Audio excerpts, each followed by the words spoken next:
High বন্ধুরা, আজকে আমরা দেখব ইন্ডিয়ান ব্যাংকের নতুন চেক বই নেওয়ার ফর্ম ফিল আপ। তো দেখুন, এটা ইন্ডিয়ান ব্যাংকের চেকবুক রিকুইজিশন ফর্ম।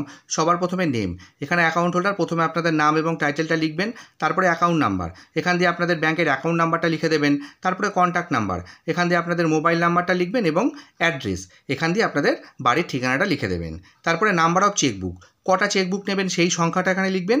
তারপরে কত পাতার নেবেন, সাধারণত 20 পাতার চেকবুক হয়, এজন্য আমি 20 লিখেছি। আপনারা যদি বেশি পাতা নিতে চান সেই সংখ্যাটা আপনারা এখানে লিখবেন।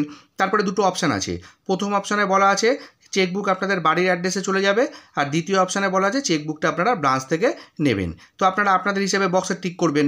যদি আপনারা নিচের এই বক্সটায় টিক করেন যে চেকবুক ব্রাঞ্চ থেকে নেব, সেক্ষেত্রে আর একটা অপশান আছে, যদি আপনি নিজে না গিয়ে অন্য কাউকে চেকবুক আনতে পাঠান, তাহলে বেয়ারার নেম, তার নাম এবং টাইটেলটা এখানে লিখবেন। তারপরে তাকে দিয়ে এখানে একটা সাইন করাবেন এবং নিজে এখানে একটা সাইন করে দেবেন। আর যদি নিজে যান তাহলে এই পোর্শনটা ফিল আপ করার দরকার নেই। এরপরে সিগনেচার, এখানে অ্যাকাউন্ট হোল্ডার একটা সাইন করবেন। সিঙ্গেল অ্যাকাউন্ট হলে একজন করবেন, জয়েন্ট অ্যাকাউন্ট হলে 2জন বা 3জন করবেন। তারপরে ডেট, যেদিনকে ফর্মটা ব্যাংকে জমা করবেন সেদিনকার ডেটটা দিয়ে দেবেন। তো এইটুকু ফিল আপ করে নিয়ে গিয়ে জমা করে দিলে আশা করি আপনাদের কাজ হয়ে যাবে। তো ভিডিওটি যদি ভালো লেগে থাকে তাহলে অবশ্যই একটা লাইক করবেন, শেয়ার করবেন আর আমার চ্যানেলের সাথে থাকবেন। ধন্যবাদ।